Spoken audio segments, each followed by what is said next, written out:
प्राची दुबे।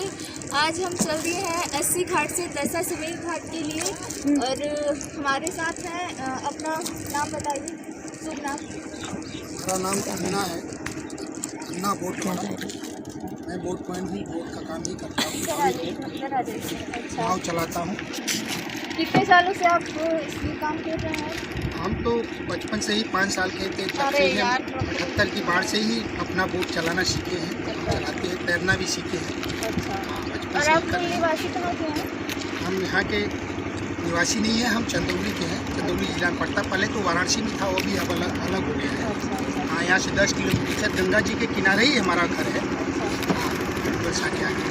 तो यहाँ आप अस्सी घाट पे ही आप मतलब चलाते हैं? यहाँ 20-25 साल से ही हम अपना बोट चला के जितनी जीविका चलाते हैं। तो ये जब कोरोना काल में पिछली बार भी बंद हो गया था, ये काफ़ी समय से बंद, काफ़ी दिनों तक, महीनों तक बंद था, तो कैसे चलता था आपका रोजी रोटी? देखिए, हम लोग का क्या है, लॉकडाउन, कोरोना लॉकडाउन में कोई भी यात्री यहाँ आते नहीं थे, तो हम लोग का बोट तो कोई जाता नहीं था, आना मना था, तो कैसे वो लोग जाएंगे, हम लोग को कैसे समय काटे हैं, कैसे बिताए, वो तो हम ही जानते हैं, कोई दुनिया नहीं जान सकती, हम लोग ही समझ सकते हैं कैसा संकट आया है। और इस बार भी लग रहा है कि ऐसा ही संकट आने वाला है। उससे बड़ा संकट आने वाला लग रहा है इस साल। उससे बड़ा, क्योंकि अभी तक तो लॉकडाउन का कोई संकेत नहीं है, लेकिन आने वाला है, लगेगा। हाँ, ये तो लगना जरूरी 10 है। से 15 दिन के अंदर ऐसा कुछ ऐसा सुनाई देगा। होगा, होना ही है।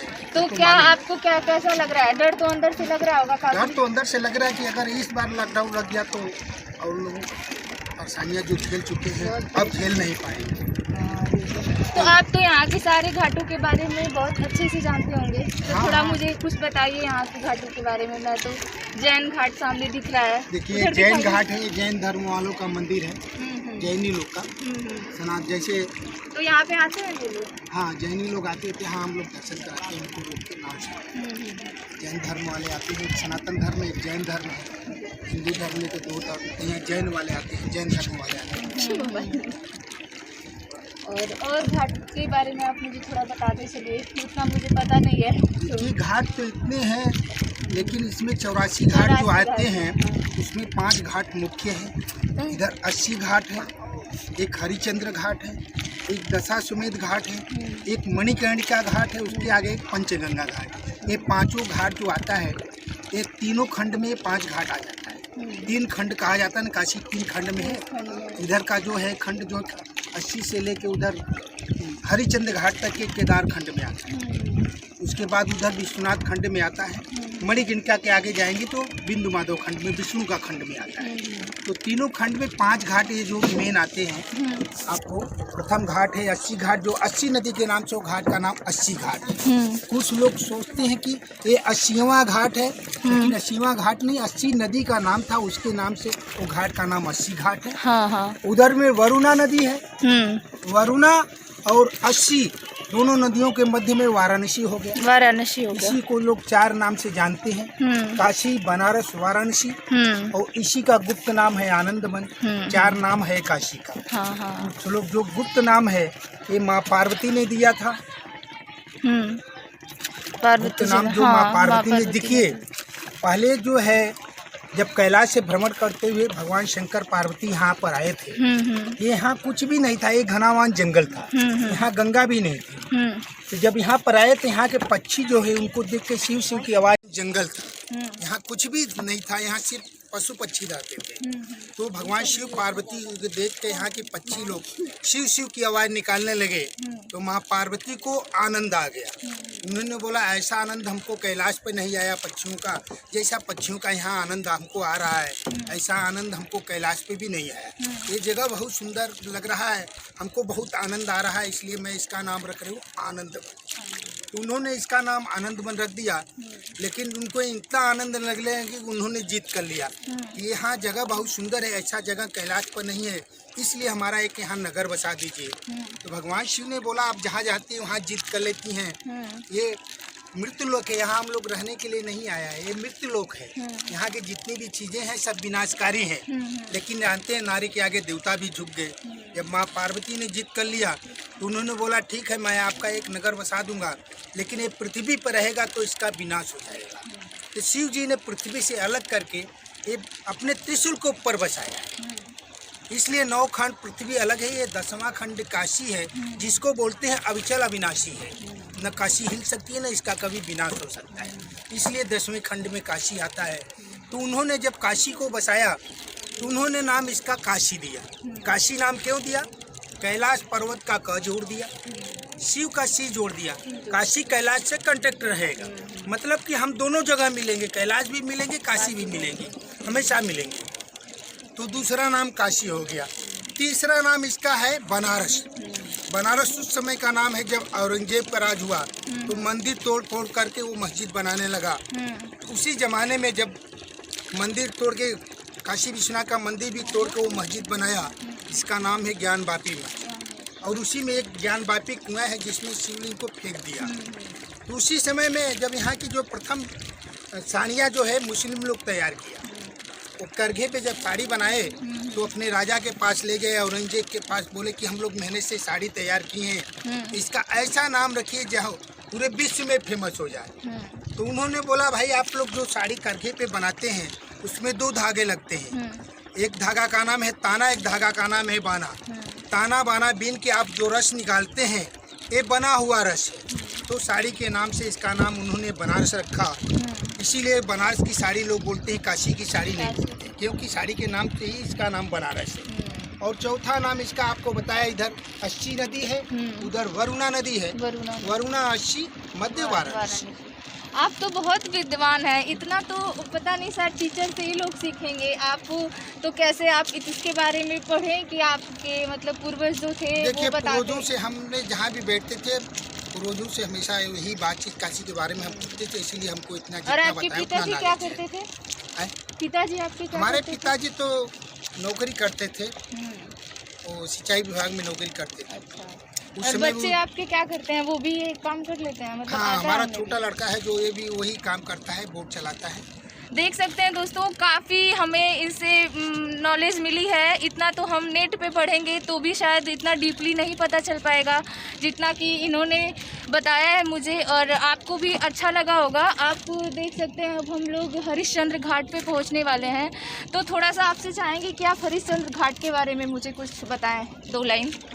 देखिए, राजा हरिश्चंद्र घाट वो घाट है जहाँ पर सत्य की परीक्षा हुई थी। राजा हरिश्चंद्र जो थे वो सत्यवादी राजा थे, अयोध्या के राजा थे। उनका परीक्षा विश्वामित्र ने लिया था। उन्होंने उनको स्वप्न दिया था कि तुम राजा हरिश्चंद्र अपना राजपाट हमको दान में दे दो। स्वप्न दिखाया और सुबह में उनके घर पहुंच गए, ब्राह्मण का रूप पकड़ के। विश्वामित्र जी बोले कि आपने स्वप्न में हमको राजपाट दान किया है? तो उन्होंने बोला हाँ, मैंने स्वप्न देखा है। राजा हरिश्चंद्र ऐसे दानी राजा थे जो स्वप्न को भी हकीकत मानते थे। तो उन्होंने स्वप्न देखा और हकीकत में विश्वामित्र को राजपाट दान दे दिया। जब दान दे दिया तो उन्होंने बोला दान तो चुका दिया, लेकिन दान के ऊपर सांगिता दान लगता है, ब्राह्मण का दक्षिणा। अगर हमारा दक्षिणा नहीं दोगे तो आपका दान हम वापस कर देंगे। तो राजा हरिश्चंद्र बोले हमारे पास कुछ नहीं बचा है, हमारा संपत्ति आप दान में ले लिया है, हमारे पास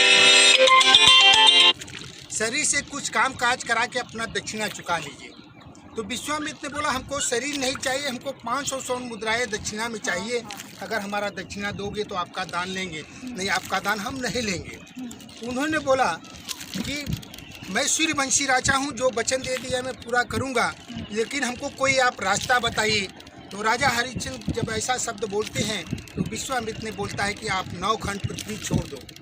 तो उन्होंने बोला हम 9 खंड पृथ्वी छोड़ देंगे तो और कोई जगह नहीं है, सिर्फ स्वर्ग है, मैं जाऊंगा कहाँ? तो उन्होंने बोला कि नहीं, एक जगह है। बोले 10वां खंड काशी है, जो पृथ्वी से अलग है, जो भोलेनाथ की नगरी है, वो न हमारा है न तुम्हारा है, वो बाबा भोलेनाथ की नगरी है।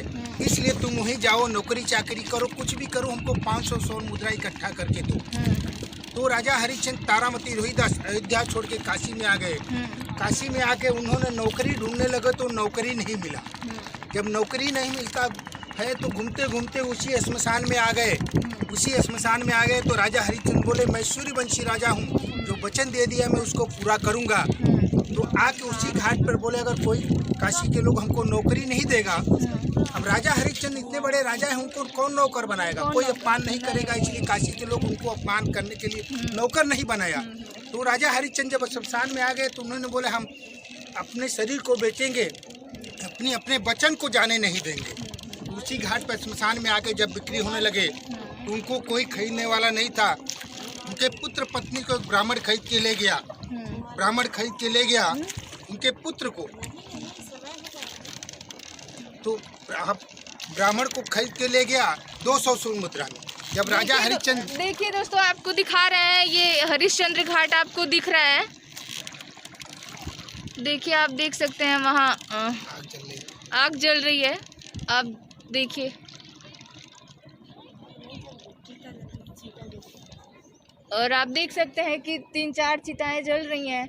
इसमें ना पता कोरोना के भी आपको हो सकते हैं ऐसा, क्योंकि तमाम केसें बनारस में बढ़ रही हैं। आए दिन कभी 200, कभी 400, अभी 923 कुछ कल के परसों में निकले थे। ऐसे मतलब डेली हर रोज़ आपको ऐसे नए नए केस मिल रहे हैं बनारस में। तो यहाँ पे काफ़ी गंभीर स्थिति हो गई है। घाटों पे पुलिस की गाड़ी खड़ी हुई है और यहाँ पे मना कर रहे हैं कि 4 बजे के बाद कोई भी घूमने के पर्पज से ना आए। लेकिन अभी वोट तो चल इसमें मतलब कुछ लोग चल रहे हैं, ऐसा नहीं है कि पूरा बंद है। लोग मानने वाले नहीं है, लेकिन नौका विहार करने के लिए बंद नहीं, घाट पर टहलने के लिए बंद है। अच्छा, हाँ, घाट पे टहलने के लिए बंद है। देखिए, बता रहे हैं, तो पुलिस आने नहीं दे रही है। और आप देख सकते हैं काफ़ी सन्नाटा आपको दिखेगा। और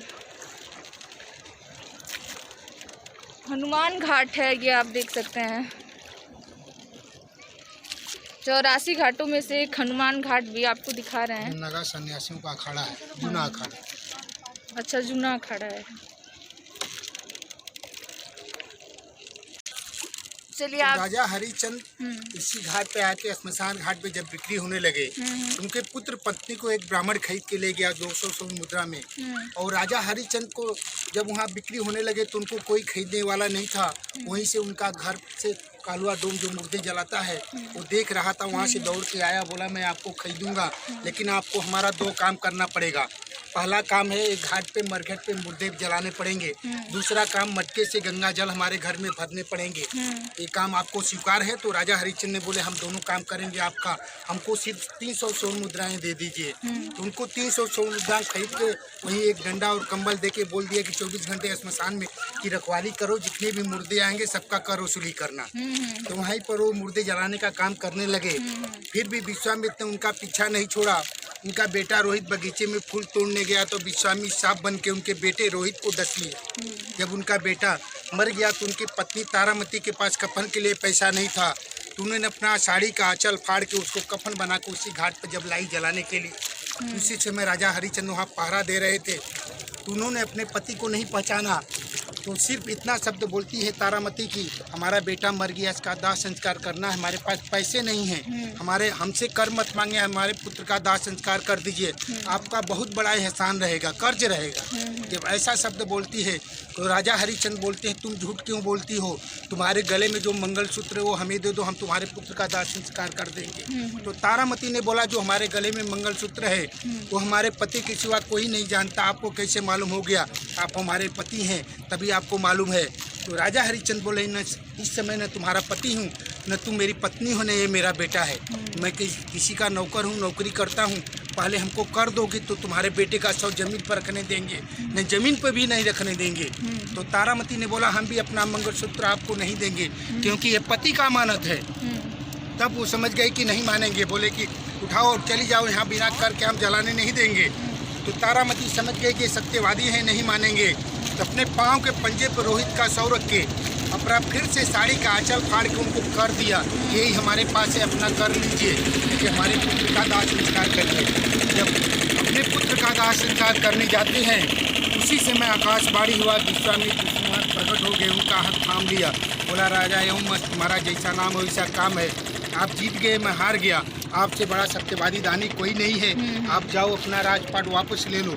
राजा हरिश्चंद्र ने बोले कि जो मैं दान कर दिया उसको वापस नहीं लेते, हम सूर्यवंशी राजा हैं। तो उन्होंने बोला आपको क्या चाहिए? बोले हमको कुछ नहीं चाहिए, हम दानी राजा हैं, सबको देते आए हैं, आपसे कुछ नहीं मांगेंगे। उन्होंने बोला नहीं, आप दानी तभी कहलाएंगे जब आप हमको उद्धार करेंगे। तो विश्वामित्र से उन्होंने बोला आपको क्या हो गया? बोले मैं आपका परीक्षा लिया, आप जीत गए, मैं हार गया, इसलिए आपका कर्ज हमारे ऊपर चढ़ गया, अगर आप वचन मांग लेंगे तो हम भी कर्ज से उद्धार हो जाएंगे। जब ऐसा शब्द बोलते हैं तो राजा हरिश्चंद्र बोले मैं आपको भी उद्धार करता हूँ, हमको 3 वचन दीजिए। पहला वचन मानते हैं जैसा परीक्षा आप हमसे लिया किसी मनुष्य से परीक्षा मत लेना। दूसरा वचन मांगा जो बेटा हमारा मर गया उसको जीवित करो। तीसरा वचन मांगे कि सबको मरने के बाद काशी से मोक्ष मिलता, हम काशी से जिंदा स्वर्ग जाना चाहते हैं। तो उसी पर राजा हरिश्चंद्र तारामती रोहिदास सब बैठ के स्वर्ग जाने लगे विमान से। तो कालुआ डोम आके विमान को पकड़ लिया, बोला हम भी विमान से स्वर्ग जाएंगे। तो राजा हरिश्चंद्र विश्वामित्र ने बोला भाई आप वहाँ जाओगे तो हम मुर्दे जलाने का काम कौन करेगा, ये भी तो जरूरी है। वो बोला इससे हमसे मतलब नहीं है, इससे अच्छा मौका नहीं मिलेगा, हम विमान को लटक के जाएंगे। जब विमान को नहीं छोड़ रहा तो विश्वामित्र फेर में पड़ गए कि 3 आदमी का परमिशन है ऊपर ले जाने का, हम इसको कैसे ले जाएंगे। वो तो विमान को छोड़ ही नहीं रहा था। तो उसको लालच दे दिए, बोले कि ठीक है हम आपको ले चलेंगे, लेकिन देवलोक में मांस मदिरा नहीं मिलता है, तुम मांस मदिरा का सेवन करते हो, अपना मदिरा का मटकी लेके आओ, आपको साथ के लेके चलेंगे। तब से वो मदिरा का मटकी लेने गया, तब से विमान उड़ गया। राजा हरिश्चंद्र तारामती रोहिदास चले गए, कालुआ डोम इसी जगह रह गया। हाँ, और यहाँ पे जैसे जो डोम राजा हैं वो लोग ऐसा बताते हैं कि जो चिता की जो लकड़ियाँ होती हैं, जैसे कि दाह संस्कार किसी का हो रहा है और लकड़ियाँ बच गई, अगर राख पूरा हो गया उनका और लकड़ियाँ बच गई तो उस लकड़ियों पे ही वो अपना खाना बनाते हैं, वो अपने घर ले जाते, उसी पे ही खाना पकाते हैं। मतलब ऐसा बहुत सुनने में तो बहुत अजीब लग रहा है कि ये कैसे हो सकता है, कैसे उस पे कोई खाना बना बात सकता है वो उसी। और लेकिन वो बताते हैं, ऐसा बताते हैं लोग कि उसका खाना जो होता है वो बहुत टेस्टी होता है खाने में, और हमें गैस का खाना अच्छा नहीं लगता है, ऐसा वो लोग बताते हैं। तो हकीकत है, हकीकत है। और उन लोग के घरों में आप जाएंगे तो जो चूल्हा जलेगा उसमें वो लकड़ियाँ लगी रहेंगी, वही लकड़ियाँ, और लकड़ियाँ कोई पतली सी नहीं होती हैं, लकड़ियाँ काफी मोटी सी रहेंगी कि आपको देख के भी ये अनुभव होगा कि वो मशान की लकड़ियाँ हैं, ऐसा लगेगा आपको। ऐसा है। तो मतलब यही है यहाँ बनारस की, और आपको देखिए काफ़ी अच्छे से इन्होंने बताया, इनका बहुत बहुत धन्यवाद कि इन्होंने इतना डीपली नॉलेज दिया। इतना तो आप नेट पे पढ़ेंगे तो मुझे नहीं समझ में आएगा, इतना जितना इनका बताया हुआ सब कुछ बहुत अच्छे से समझ में आया। हालांकि मैं भी पढ़ी थी सब कुछ, लेकिन ये बताया तो और अच्छा क्लियर हो गया। तो इनका बहुत बहुत धन्यवाद करते हैं और हम आगे बढ़ रहे हैं 80 घाट की तरफ। चलिए, बहुत बहुत धन्यवाद आपका। अगर आपको मेरा वीडियो अच्छा लगे तो प्लीज़ आप मेरे वीडियो को लाइक कीजिएगा, मेरे चैनल को सब्सक्राइब कीजिएगा। मेरे चैनल का जो नाम है वो प्राची भूषण दुबे। बहुत बहुत धन्यवाद।